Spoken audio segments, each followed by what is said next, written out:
I'm Avery. And I'm Mel. This is the Veda Lounge Podcast. All things Vedic, cosmic, and magic. For yoga teachers, entrepreneurs, creatives, and coming back to your own center. We explore themes on living like you practice to knowing your nature. Join the conversation for an embodied homecoming to illuminate your radiance. Through getting nerdy with Vedic sciences and self-discovery, cozy into your cosmic cadence. Well, welcome back to the Veda Lounge Podcast. I am so excited to be here with you guys today. I'm introducing Angie Toman, and she owns Living Balance Studios. And for anyone who has trained with me has absolutely heard me reference Angie or Living Balance Studios. If you know me, this is a big part of the beginning of my own journey. So it feels really, really special to have Angie here with us today.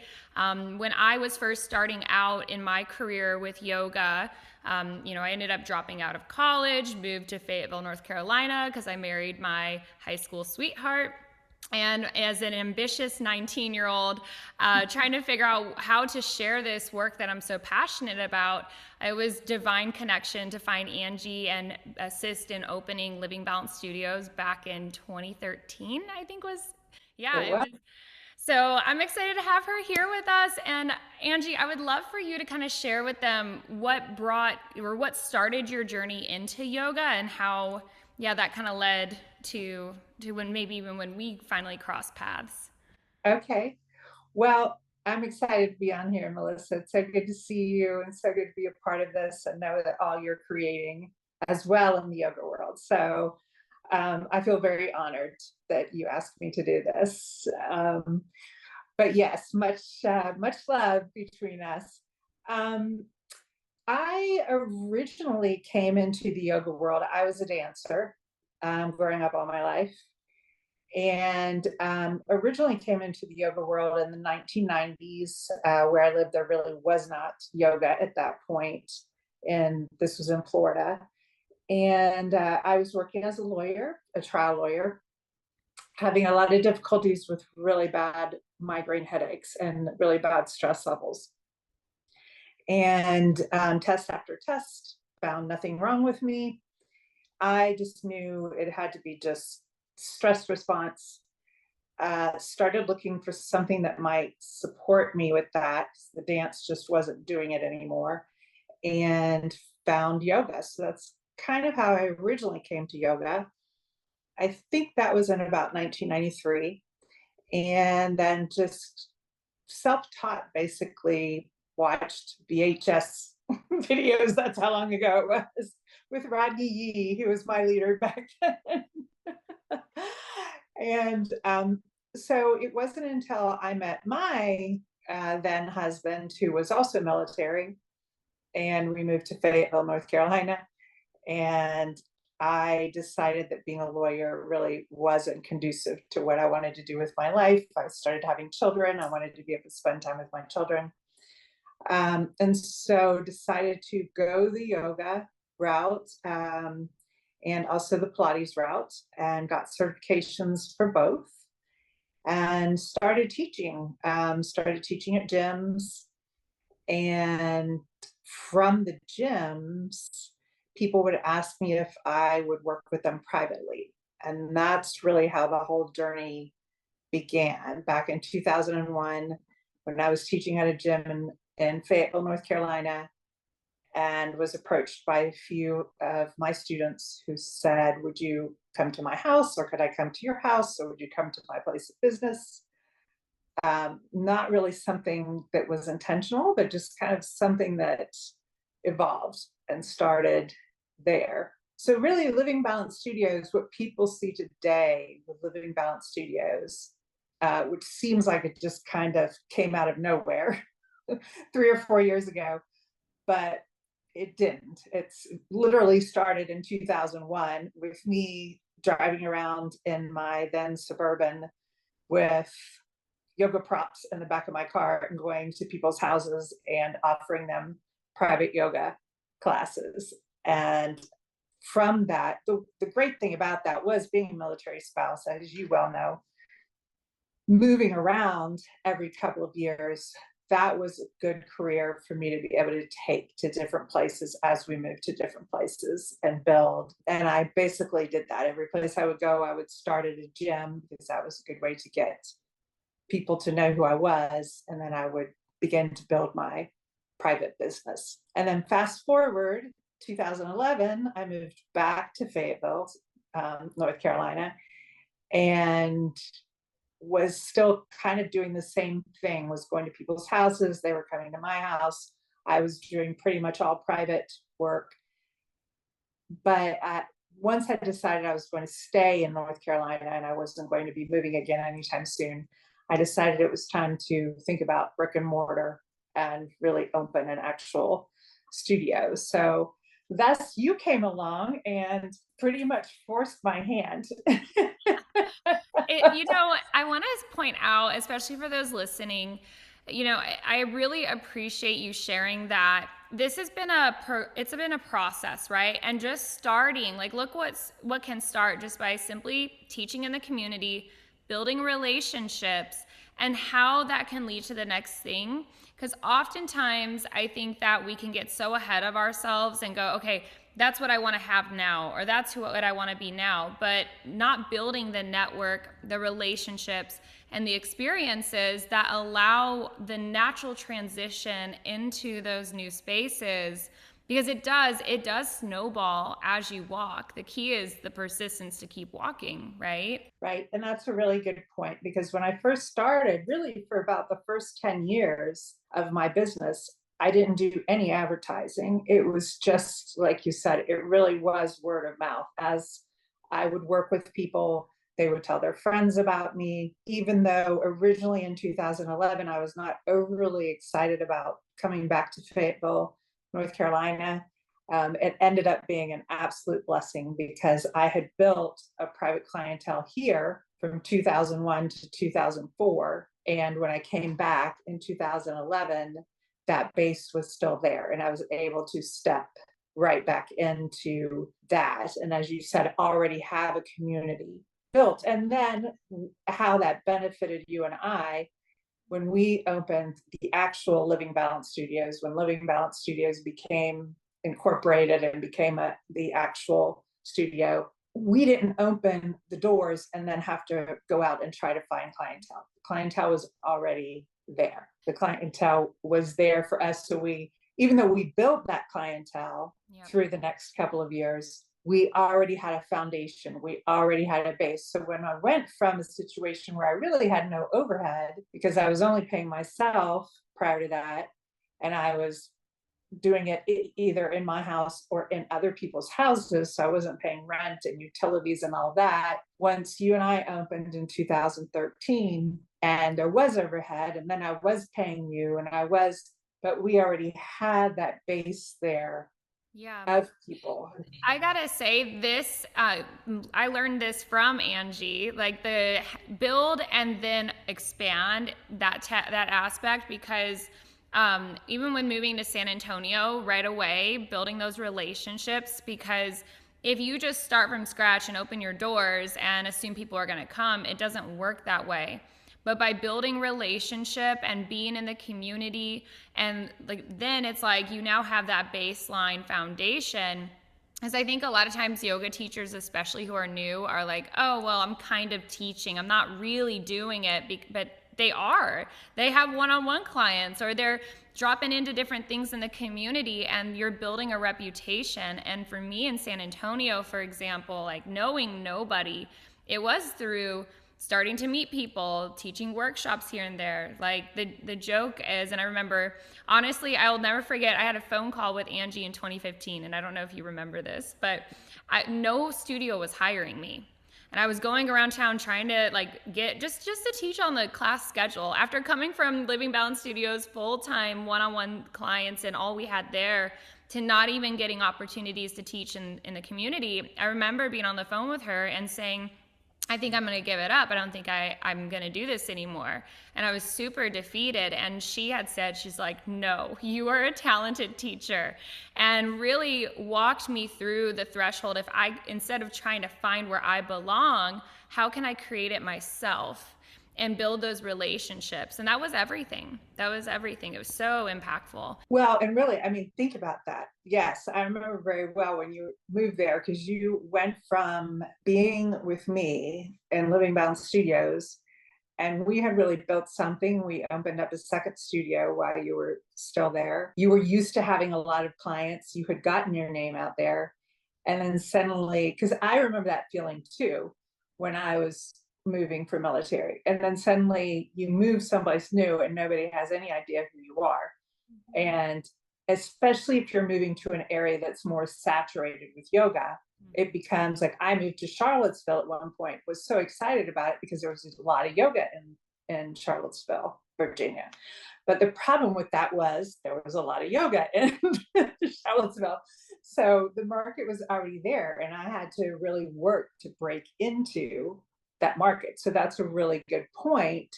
But then not second guessing yourself and realizing when that's your talent, when that's your passion, you have to just maybe look in other directions. How are you going to make this work? And like you said, you just started doing workshops. You started doing some work with the military community. You started doing things to get your name out there. And now you're like the queen of yoga in San Antonio. So Well, and innovation, I think that it's so, when the permission to do things at home, it's interesting because I'm now in a season right now where I'm moving more things into the home studio that I have. And it's my dream home studio. It's funny because you know how in life you're like, oh, if only one day I could just have that. I want that. And then you get it and you're kind of like, well, let me just stick to what's comfortable and safe. And the universe has really shifted things in these past several months where it makes the most sense to actually start using my home studio space. But through the different seasons, oftentimes we will try to just so much externalization versus leverage what you have right now. And then once you get to a place, then you leverage it again to go, okay, maybe I open a studio, or maybe it's time to write the book, or maybe it's time to speak at that conference. And we just make those choices. And don't box yourself. My thought would be, don't box yourself, or don't think that this is absolutely what must happen.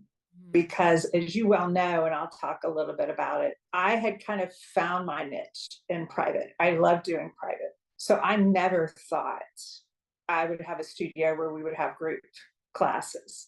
And of course, now we have a lot of group classes. I looked on the schedule the other day. I think there's about 45 group classes going on. Also, as you know, I kind of went through that period of, well, I don't want to do yoga teacher training. And now, of course, we're in our second year of yoga teacher training. So don't box yourself in, or don't also think what has to come next and try to force what has to come next. I can say that now, hindsight, 24 years later, that this process has been very organic.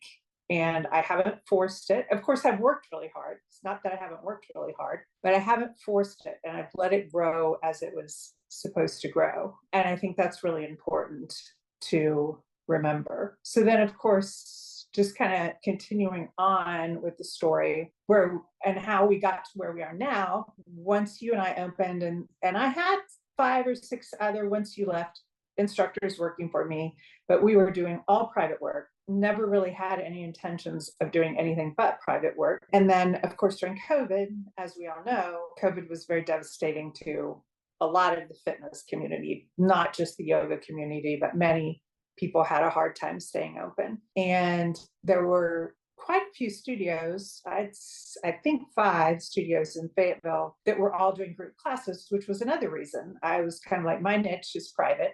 There's no point in doing that. We've got plenty of other people doing group classes. And then unfortunately, one by one, each of those studios closed. They closed for good for different reasons. Some of them, the owners were just ready for, and that just kind of allowed them to move into a new period of their life. So it wasn't all devastation and awful, but of course, it was a difficult time for everyone. So that was when I really had to sit with myself and decide. We were pretty much the only yoga studio left in the Fayetteville area. And of course, we didn't offer group classes. And now looking back on that, I see the things that were, again, preparing me for that, even though I didn't realize that was going to happen.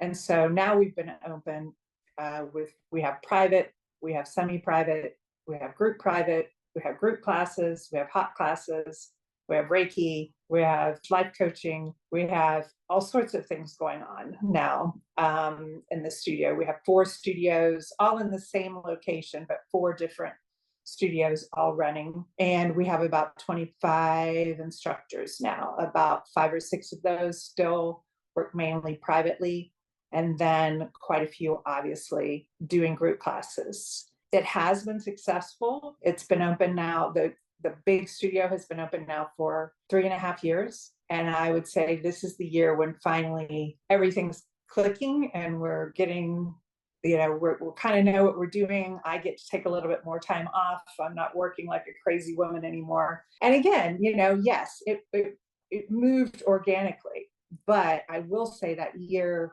of COVID, when everyone was at home and, we kind of joke about everyone was watching Netflix all day and everything. I was working like crazy because we were upfitting what was once a restaurant into what became the yoga studio, and still trying to keep the studio rolling that we already had, again, because then when we opened the big studio, even though we hadn't done group classes before and we had to bring those people in, we still had the base of our private clientele. And we had a very strong private clientele who were very good to us during that period. I mean, they were buying extra packages to try to make sure, we still had money and we could keep the studios going. And we were doing Zoom with them and, every which way we could figure out to work it. So it was a big process, because I have had the experience of hiring yoga teachers who did try to open their own studio, and just kind of went from that point of, I love yoga, I want to offer it to the community, so I'm going to open a studio. Yeah. And several of them, their studios didn't last very long. They now work for me, which is awesome because they're awesome yoga instructors. But there's a big difference, as I said earlier, between being a yoga instructor and running a business. One thing that I find so magical about your story, and thank you so much for sharing all that and giving everybody some context and also the understanding of it's both of this organic, but also accountability to what you're trying to create. When I think back to when I was there, and we would go downstairs to Morgan's Chop House to celebrate, and who knew that would eventually manifest into the actual space to house the next chapter, this almost next generation of Living Balance Studios. That is so magnificent and beautiful. But the thing is that witnessing you, and because you've been a huge mentor to me over the years and just a huge support to me as well, and witnessing how you have allowed, there's things that you don't force, like you really listen and co-create with the circumstances and the things as they present, right? And during 2020, when all that was happening, even just, okay, where are we now? And being able to see this vision, but that, again, that baseline, right? It was very organic, and versus, oh, let's just lean into this. It was what made sense next. And when people are patient with their business, because what people are seeing in my work today, I started in 2012, 2013, right? Like I didn't just, even when I moved to San Antonio and opened my first studio, that was a year after, but I had the yoga teacher trainings. And being very honest about what I was capable of affording and doing, because it's not just financial, but bandwidth, like personal bandwidth as well. Because, and I know Angie could speak to this, but if the owner is not going to show up for anything or make things happen, then nothing happens. So there is this level of, you have to be committed to the maintenance of it as well. So yeah, I would love to hear, so those things that when you look at the process of how you got from where you started to where you are, lessons that you've learned, what are some big lessons that you have learned along the way? If you enjoy teaching yoga, you go to all these certifications, you go to all these workshops, you're really learning your trade and moving into that, which is great. And we want to do that.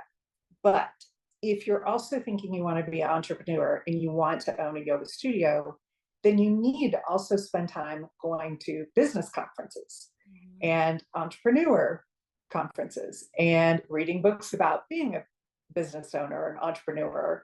So you can't just focus on the yoga teacher. You have to, and that was a big piece for me, that it was like a kind of a big aha moment of, yes, absolutely. I've been doing all this training for all these years, but I've never owned my own business. So what do I need to do? So then I really got involved in trying to read books about running a business, listening to Audible, listening to podcasts, listening to all those things. Ironically, it's kind of funny. I went to a business conference that Rachel Hollis was running probably about 6 months before COVID happened. Never really with the idea that I was suddenly going to open this much bigger business during COVID. I had no intentions of that. Just was thinking, I really need to understand more about the business aspect. And she had just great speakers at this conference that I went to. Of course, then hindsight again, once I decided I'm going to open this business, I was so thankful that I had gone to that conference because it gave me so much information to then pull from.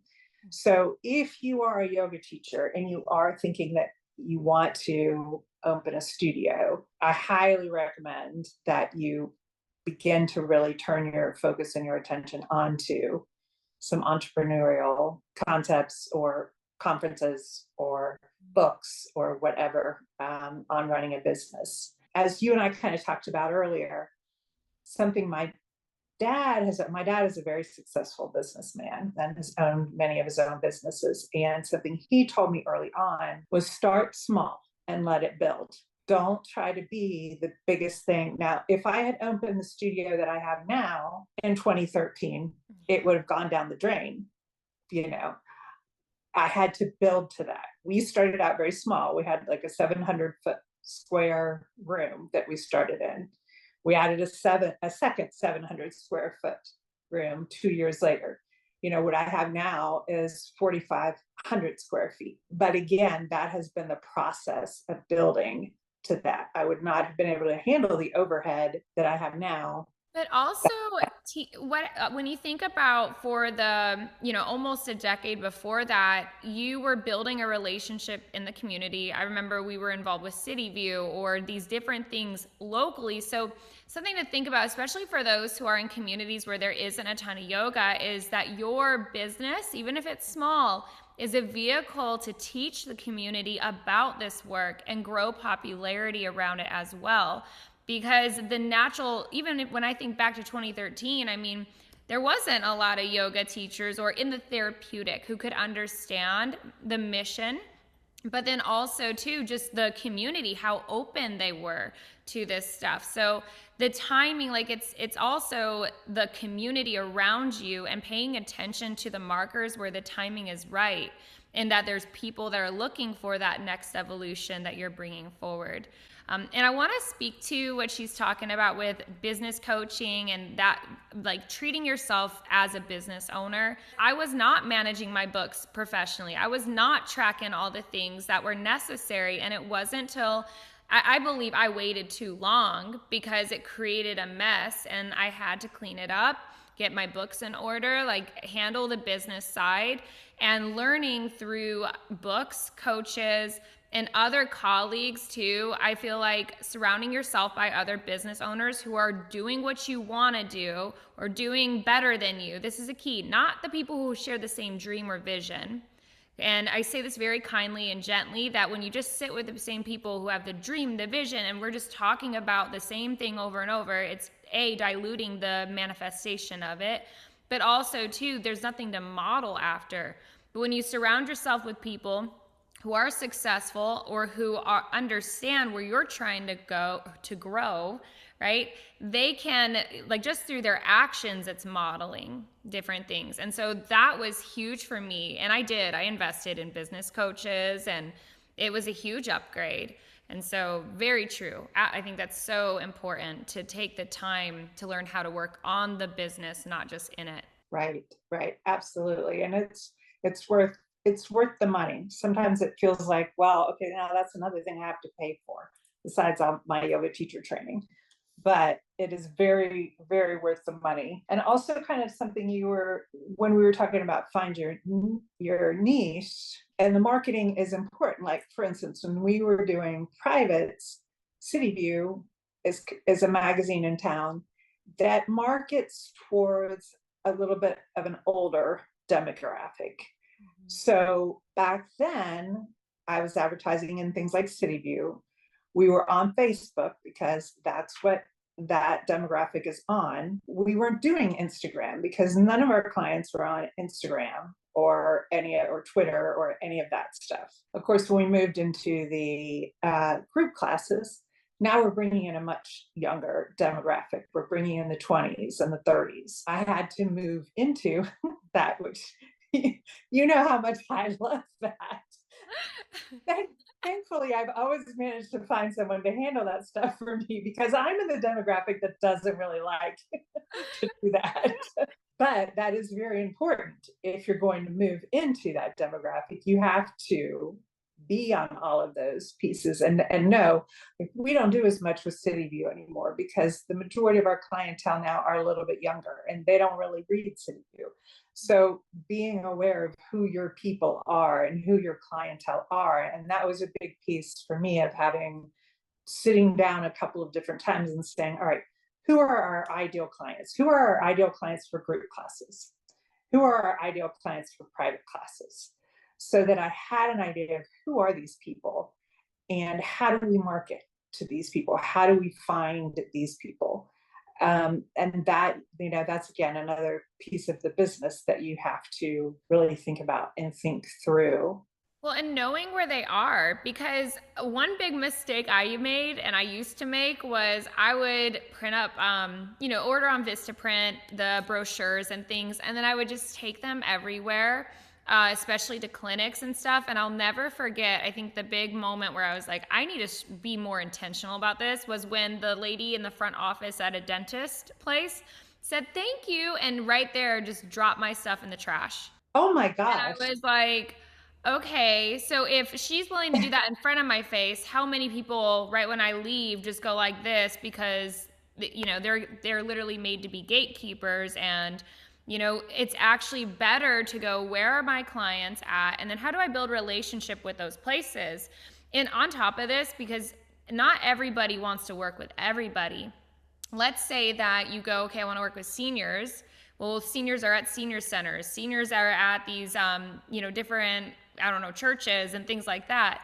And then you start going, but you're not enjoying it. Maybe that's an insight of, that's not the community I want to serve, right? So also being honest about where you have fun, marketing, connecting, and building those relationships, but relationship first always. Right. And that's a really good point. And I would say for those of you who have been moms or are moms, it kind of starting a business kind of reminds me of when you have your first baby, because I always felt like, you have your first baby and you buy like every single product on the market there is because you think your baby is going to need every single one of them. And then you quickly find out, all right, I never used this. I never used that. This was a waste of time. And then I have 4 children. So by the time I got to my 4th, I was like, okay, she doesn't need half this stuff because it's always, and I feel like in a business, it's kind of that same way. Like you're saying, like when you first open, you want all the pretty brochures and you want the pens that have your name on them and you want the water bottles and you want, everything has to have the logo on it and you're spending all this money on all this stuff. And then you find out what stuff matters and what stuff really doesn't. And then you're just spending money on stuff that you don't need to spend money on. So that's a big piece. In the beginning, again, start small, just get a few things. You don't have to have all this fancy stuff to start. Get yourself started. One thing I'm very thankful of, I was going to spend all this money to put logos on. We have towels for everyone, hand towels when they come out of the hot class. Those towels walk out the door so many times. And, I know people just like they're toweling themselves up and they just throw it in their bag or something and walk out the door. I'm constantly buying more hand towels. And it was going to cost a small fortune to get them monogrammed, each of them monogrammed. So if I had spent all the money on that, I mean, I would have spent a fortune on monogram towels that I never even see again because they keep walking out the door. It's so true though on the front end that people can assume that it's going to be so expensive. Like one thing, and I think this was just me on a budget, but I realized really fast, and I also, as I say this, y'all keep in mind, I think this is why people open yoga studios very quickly, is I realized, well, I have a lot of pretty decor at my house. I don't need to buy all this crazy stuff for the studio. I can just make it nice with my TJ Maxx Home Goods, cute little items, and make it a cozy space, and voila, you have a studio. And so it's really, it can be really cost effective to open if you're not getting like fancy floors or the heated rooms. Like there are things that go up, but you could start without a heated room. You just start with the room and then later add that stuff as you go. And I one thing I do with all business strategy, no matter what project I'm working on or partnership, whatever, is I kind of have what's phase 1, what's phase 2, and then what's phase 3 look like. So, and then it can build organically versus doing everything all at once. Yeah. And that's a really, really good point. That's just so important. Kind of speaking along those lines, one thing that, again, my father told me, which I think really helped, well, I know really helped our studio, was in the beginning, plan to have other income for yourself for 3 to 5 years. He said, plan not to pay yourself. So, and what I have found to be true in both the smaller studio and the larger studio is it was at about the 3-year mark that we started like making enough that I was able to pay myself a decent amount. So having said that, you have to be really willing to do a lot of work and not get paid for it, because you will be doing a lot of things administratively and behind the scenes. And even when I'm teaching my private clients, I don't pay myself what I pay my other private instructors. I get what's left after everything else is paid. And I think that's really important in the beginning. So just be aware this might have to be a side hustle in the beginning. And then the other thing my dad also said was try to get out of debt as quickly as you can. Like when we upfitted the restaurant into a studio, that was a lot of money to upfit that I had to take out. But I'm working very aggressively to get rid of that. And then also he said, try to have 3 to 6 months to float your business. Now, this was years ago. This was before COVID.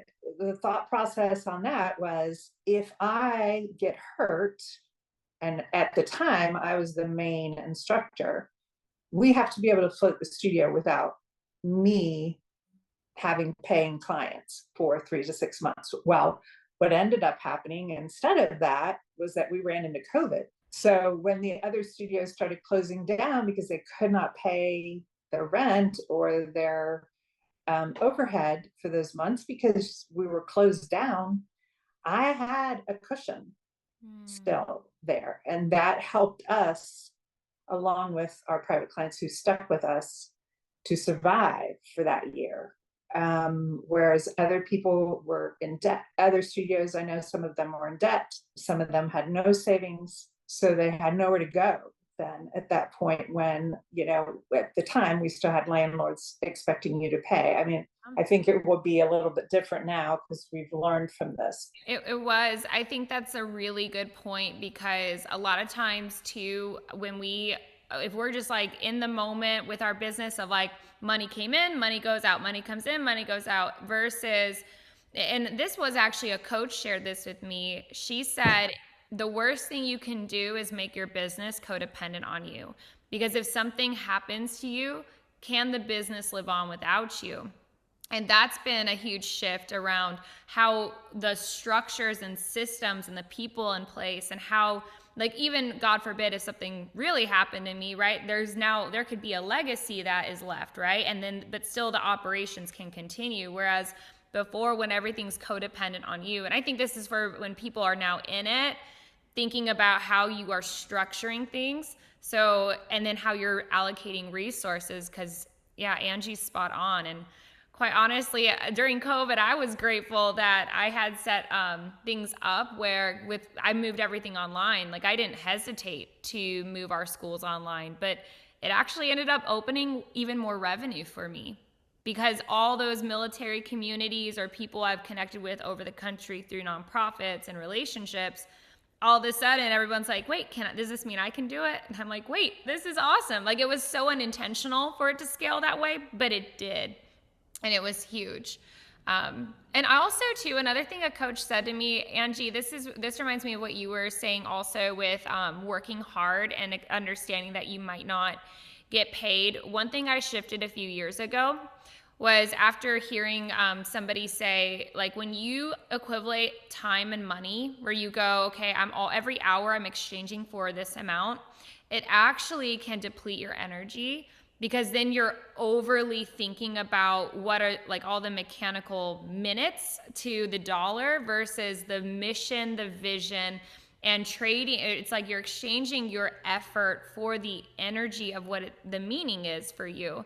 And this is not to eclipse getting paid. This is more of understanding the bigger picture on what you're doing. And then you're not going to feel like, well, I'm working so much and not getting paid for it. And then you actually start to innovate your vision and the money you ask for, like for contracts and things where you're not doing the time per hour, but it's, it is a 4 or 5 figure sale that you're able to make because you're going, hey, this is the value I'm bringing, the mission I'm bringing. You're not paying me for that hourly. You're paying me for the vision and the bigger picture. Well, and I feel like if you're very passionate about what you're doing, then you don't mind putting in the time in the beginning. I mean, obviously the idea is we want to be abundant and we want to be building something that's serving our community and also creating abundance for ourselves. Because again, like I said, having 4 children and being a single mom, I want abundance for the life that I want to live with my kids. But in the beginning, I understood it's going to take a lot of work for us to get to that point. And I didn't mind it because I love what I'm doing. And it's worth it to look the long term. But you have to be willing to look long term and not always just, like you said, the short term of this is hourly and why am I not getting paid for every hour? I know this might be on the spot, but do you have, like, speaking of this, do you have any affirmations or things that you repeat to yourself that help you in those moments or feeling connected to that? Because I think our mindset too, like, how do we stay committed?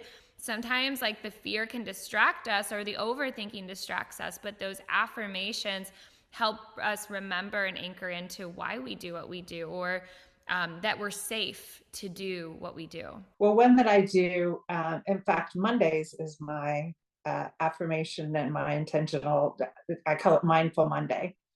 So this morning I wrote my 10 kind of intentions that I set, and I write the same intentions every Monday to kind of get my mind ready for the week and focused. But one of them is the student population at Living Balance Studios is skyrocketing in 2024 and beyond. And then another one is that abundance flows to and through Living Balance Studios, because I love the idea of, and I'm trying to remember who I heard say this. He says, always look at it as we're circulating money. Yep. It's not just about bringing money in, but as you bring that money in, like I said, and one of my affirmations is, it's a big affirmation, but it is, I am a multimillionaire who shares my abundance with many, because I want to bring that money in, but then I want to circulate. I want to circulate it among my family, my friends, my community.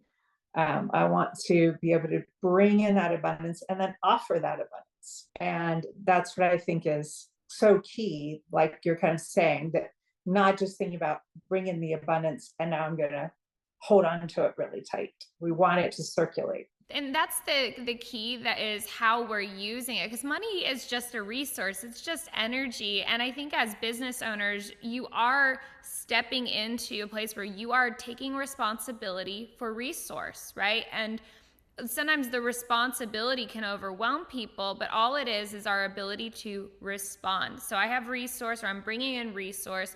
how can I use this for the mission to move forward?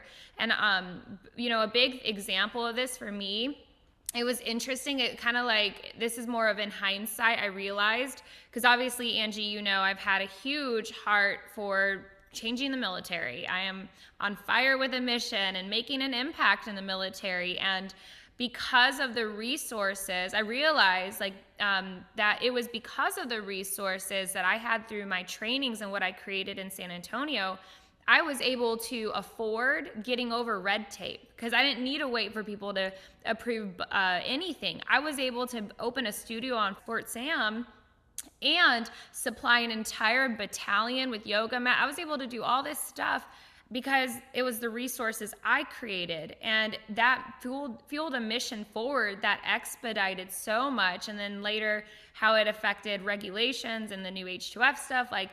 Thank goodness for my work with building resource, because I was able to give that. And then the blessings, though it was volunteer and given, the blessings of not only the experiences, but also the connections, the relationships. I mean, it's a really spiritual piece of my story. And I realized that when you don't have resource, right, now you're having to wait on a lot of people. And not that I'm not impatient, right? I'm a little impatient, right? When I have a vision, I'm like, let's go. But red tape and a lot of things that can get in the way, resource can move things. Or, oh, you want to come to yoga?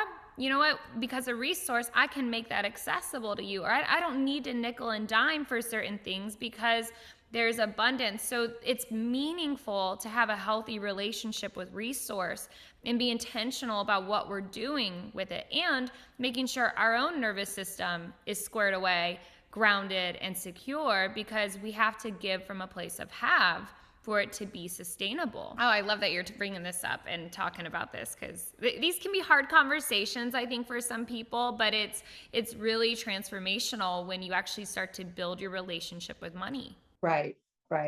And that's, one thing that I find with yoga instructors sometimes when they first start charging or they want to open a business or something, is the idea, some people seem to have this idea that, well, yoga is this very spiritual thing, and so should we really be charging for it?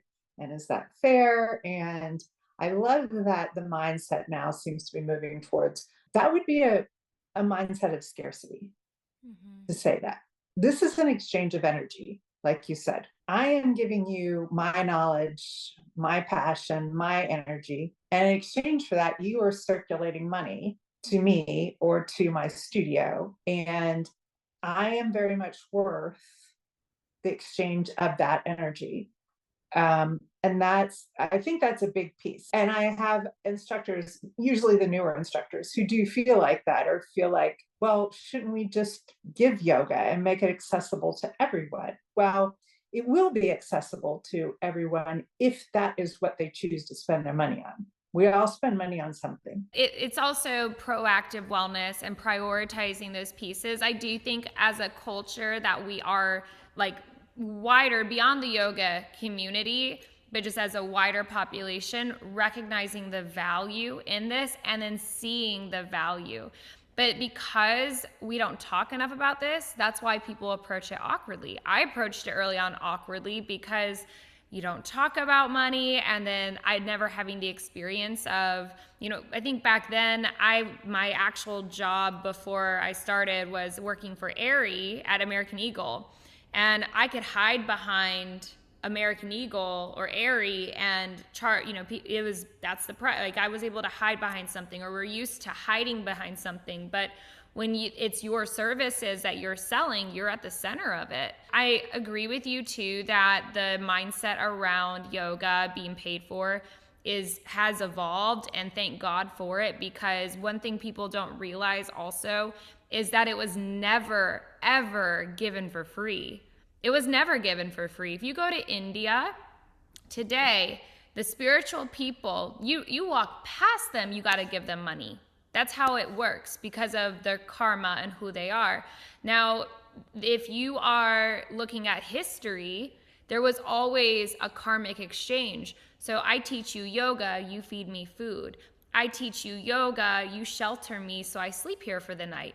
There was always an exchange. So I think that there was, to be honest, I believe that illusion was a byproduct of some manipulation that probably happened in the 60s and 70s and 80s. And, and then it got carried on to justify why people want to not confront our own money stuff. And I say that very gently and lovingly for those listening, because it is uncomfortable to confront the money stuff. But once you do, and you get curious about why you contract when you sell, and you get curious about even what you're selling. Like for me, I look at, we're selling wellness. I'm selling, like, again, like Angie said, the resources, the knowledge and experience. I'm teaching you how. And I also like to sell the way I buy. So I would never present something in a way that I personally wouldn't want to buy myself.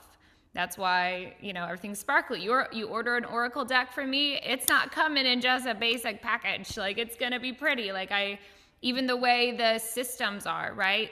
So the more intentional and creative you are with the way you do it, that feels aligned, it gets easier. And it does every time you move forward with it. And any service you sell, it softens and heals the nervous system. It's really powerful. Yes. And along those same lines, kind of like you said, giving that experience. This has been a big piece for me. And it's what I love when we get reviews, it's usually mentioned. To me, it's not just about the yoga class. It's about the whole experience for the person. When they walk into Living Balance Studios, I want them to feel like they matter. I want them to feel like we're excited that they're there. I want them to feel comfortable, even when they walk in for their first time, especially for the first time, because a lot of people are intimidated by yoga to start with. And then to walk into a studio that you've never walked into before and you don't know anybody. As you know, Evangeline, who you sent me, she is a gift, such a gift. And she not only teaches at the studio, but she's our main receptionist. And I tell her time and time again, you are the most important person in the studio because you are the first person most people are going to see when they walk through the door. And you set the tone.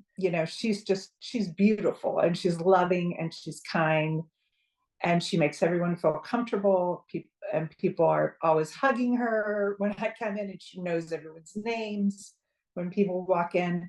And that experience, and then the studio itself is beautiful. And I really spent a lot of time on that because I wanted, and like I said, this studio is very large. But as you said earlier, even if you're starting with a very small space and you just bring in things from your house that are cozy and comfortable and make men as well as women feel comfortable and welcomed, that yoga and Pilates is a piece of that and is a very important piece of that, but it's also the feeling and the experience that they get. And that's, I try very hard to make sure needs are met.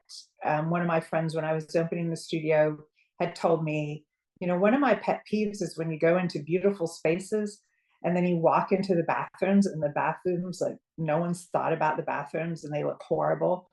So our bathrooms are gorgeous, and our bathrooms have everything from hair ties to dental floss to mints to deodorant.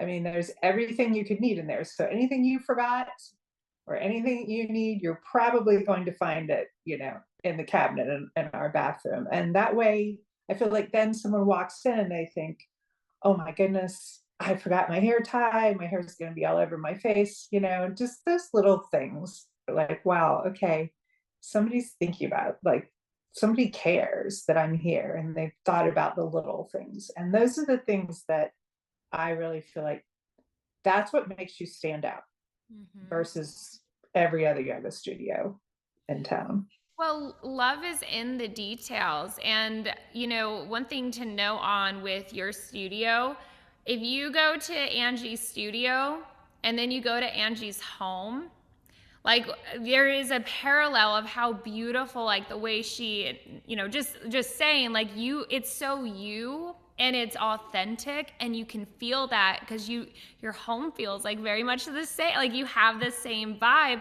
and it's so caring and so comforting. And I think that a lot of times we try to separate our work in the world from our authentic expression because it's so natural. Like you're thinking the way you care for your own, right? And like you love on your own home, you're thinking about that. I know you didn't say that, but like one thing as being outside of it and like, you know, knowing you and getting to see it. And that's something actually people have said to me of like, because it's very true, like my vibe, I don't separate that from my work. You know, you're going to feel this energy in my spaces as the same as you're going to feel it in my home, it's very authentic.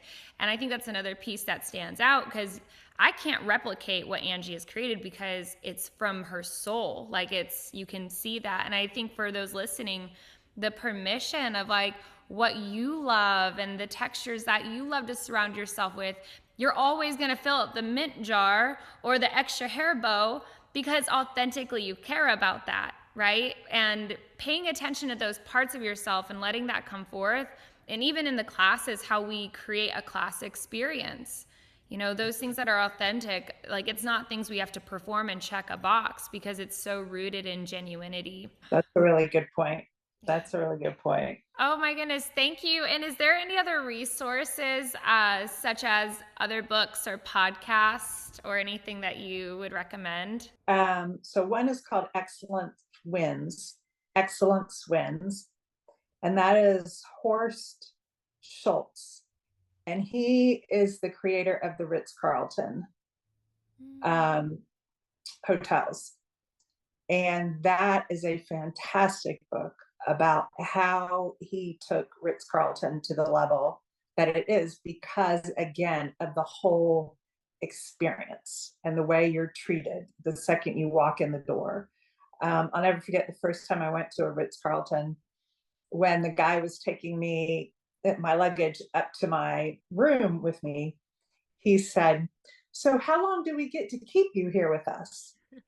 And just that little way of saying, you know, as opposed to how long are you here for? How long do we get to keep you? I was like, oh, just those little things, you know, make such a, like, I felt so like, oh, you want me to be here. So that's an excellent book.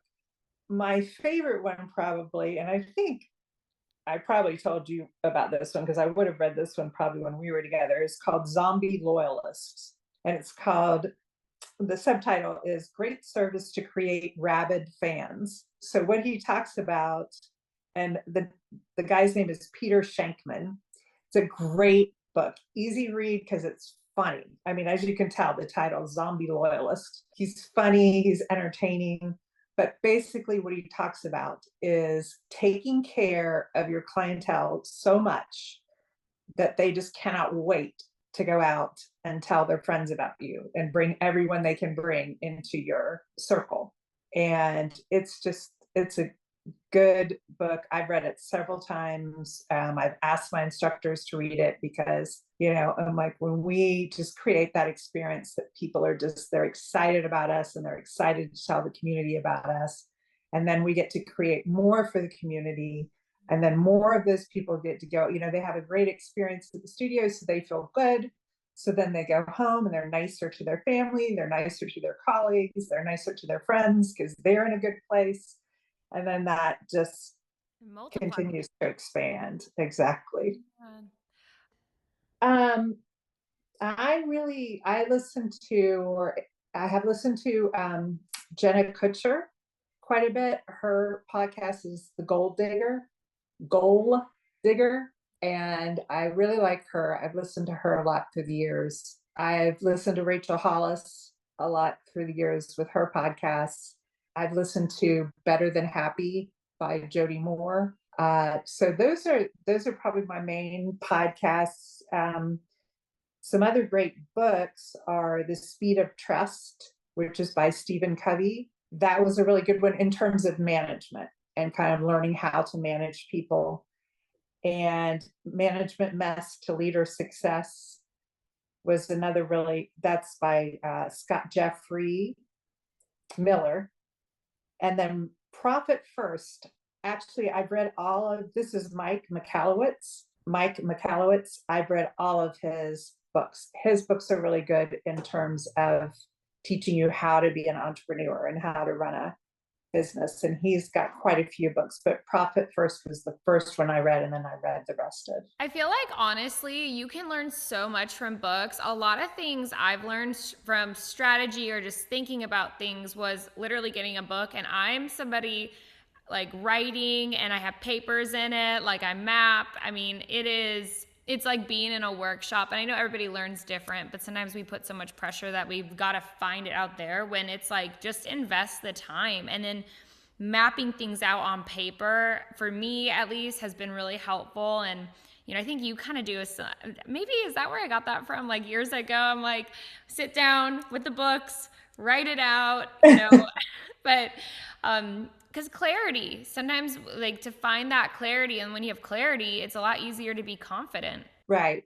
And if you're not a big reader, like I go back and forward. Sometimes I read a lot of these books, and then sometimes I get them on Audible and listen to them. And then, like you said, if it's something, most of the time with Audible books, if they have charts and stuff for you to do, they'll give you a website. Like Mike Michalowicz, I've listened to most of his books on Audible, but then he has websites. So when he starts talking about, here's a chart that you want to print out and put your information and go through it, then you can get that if you prefer to.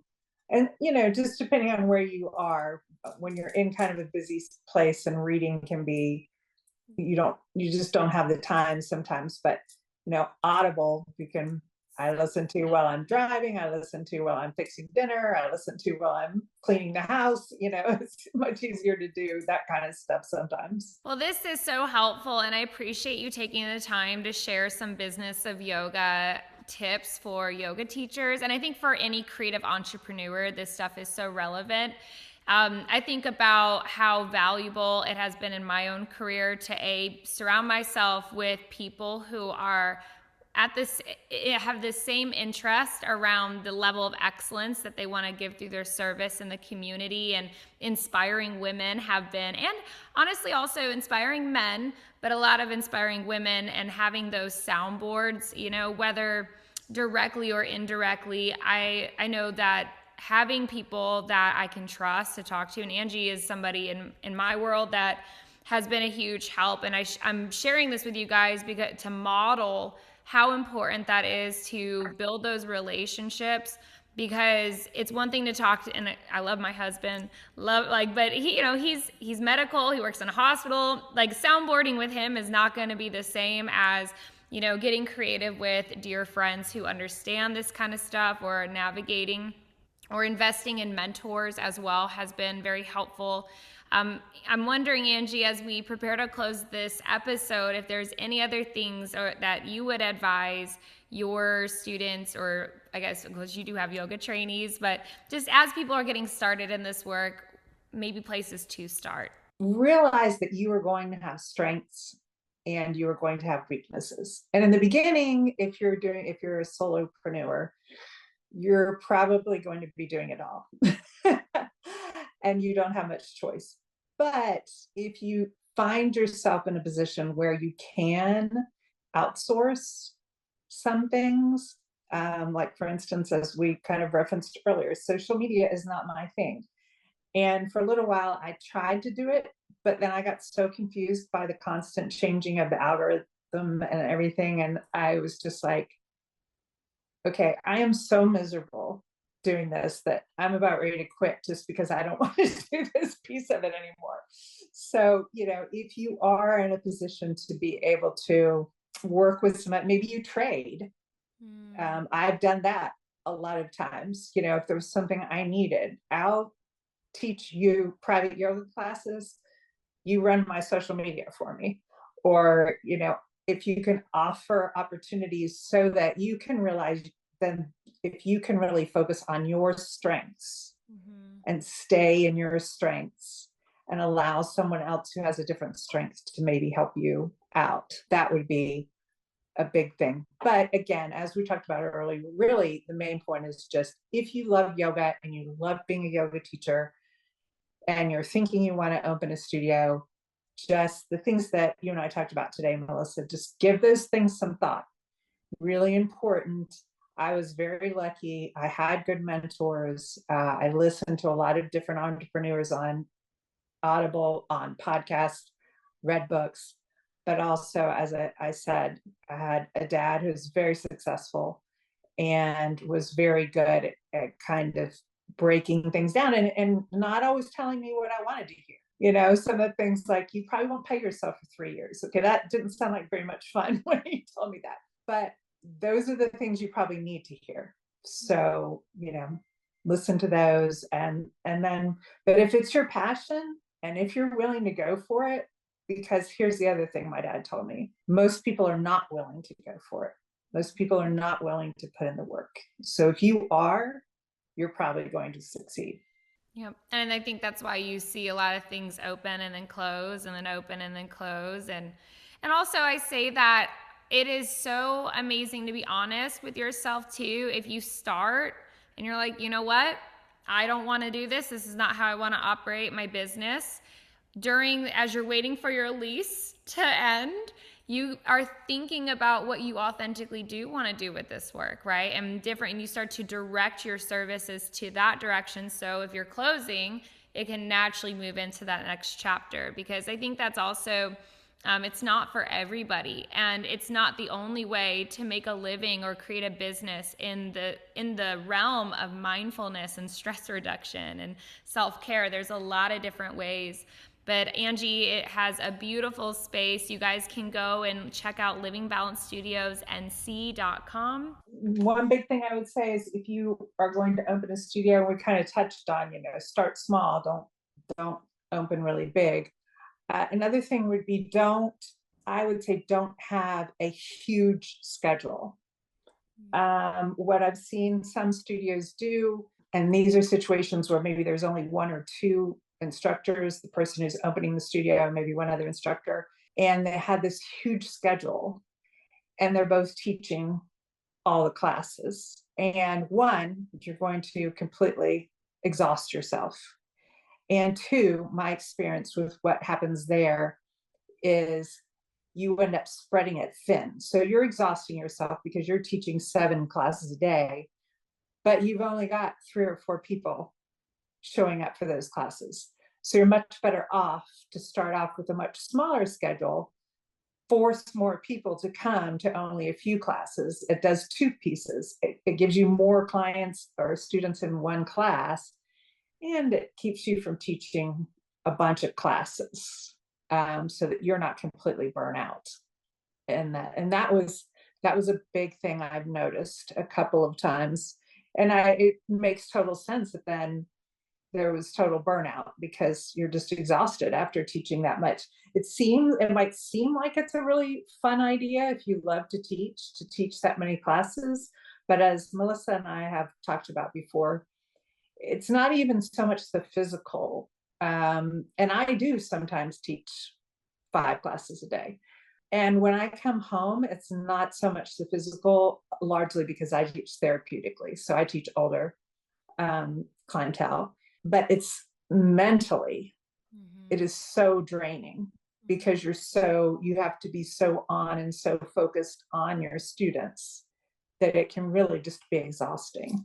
That is really sound advice, because I know that out there, or the industry says a studio should have so many classes, but you can always say, I think we did this, right? We were like, we're a boutique studio, it's boutique. And then it actually makes it, I think, sweeter. And then there's like more intimacy in the community. They're going to also look into your other services like one-on-one. And so starting that and then building, absolutely. And I think too, with anything, you can start with, remember earlier I said phase 1, phase 2, phase 3, right? And I did this with the 200, like how I was able to build all the way up to 1,000 hours of training and beyond is because I didn't give everything in my 200 hour. It was foundation, and then it built, and there's more to give as you build from that baseline up. So a smaller schedule, start simple. general type of yoga. And then maybe you eventually start building clientele. You start to then add more of the unique or spicier, different flavors and experiences, and letting that build. So good. So good. Yeah. And that's like I was saying earlier, we have about 45 classes a week now, group classes at the studio. But I think when we first opened, we had about 20, because you want to kind of test the waters and see when people want to come, what kind of classes they're going to want. And then, as you said, not giving them everything up front. And then you kind of, as they're saying, gee, it'd be really nice to have a class at this time of day, or it would be great to have this type of class, then you can start adding those piece by piece and not overwhelm yourself in the beginning. And I'm sure class times too, what works, it depends on your market. It depends on the season. It depends on where you're at. And obviously for anybody opening a studio, being mindful about what is the market that you're opening in. Is there a studio nearby? Probably not ethical to open up within a mile or 2 miles of that studio. I'd be mindful of that, just being respectful, but also too, is what is the interest? Like what's popular in that area? So those are things to take into account, I think, when building a schedule. Right. And obviously you want to look at, if you have studios around you, what are they charging? But I did not worry so much about, because there were a couple of studios a little ways away from us that were open, that were really just trying to, I guess, maybe get numbers in the door. And so it was pretty cheap for those classes. And my studio was not like, when they're charging $10 per class, we were charging 14 or 15 per class. But it was a very different experience in our studio. So kind of depending on, do you want more a gym setting yoga studio, or are you looking for a true yoga studio where you're going to have this whole different experience with it? So you want to be aware, because you want to be competitive, obviously, with prices, but you don't necessarily have to be the cheapest, and you don't have to necessarily be what everyone else is paying, because there's also kind of that mantra of you get what you pay for. And so if you're a little bit more expensive, then people are like, oh, well, what's this place? Why are they more expensive? And as long as you give them that experience of having a more expensive or more abundant space, then you're okay with it. We had, out of all the reviews we've had over the last 3.5 years, which is hundreds through MindBody and everything, not just through Google, but, I think maybe 2 times I've had people say, well, it's kind of expensive to go there. Most people are willing to pay for what they want to experience. It's like the difference of, you can go buy press-on nails and get it at CVS, or you can go get your nails done, right? Like, I mean, it goes back into what people value, and holding the line of being authentic to what you want to deliver and owning the value of that. And honestly, too, sometimes people cheapen their prices because they just want more people, but more people doesn't mean more freedom. More people doesn't mean more authenticity. It's about a balanced exchange with you and your services, and then the customer, the client, or whoever is receiving those. So yeah, I've definitely learned that it's not, we used to do donation based, which I love. And it was clear the donation is you're donating to the time of the teacher.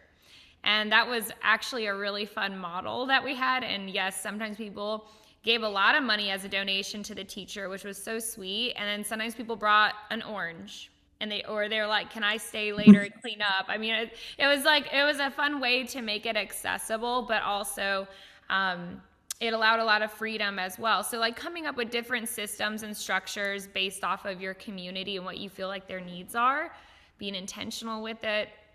There's so much, and there's room for everybody. There really is room for a lot of different expressions of this. So I wish anyone who is listening to this and is thinking about opening a business, I wish you well with that, if that's truly what you decide to do. And anyone is welcome to, can I give my email?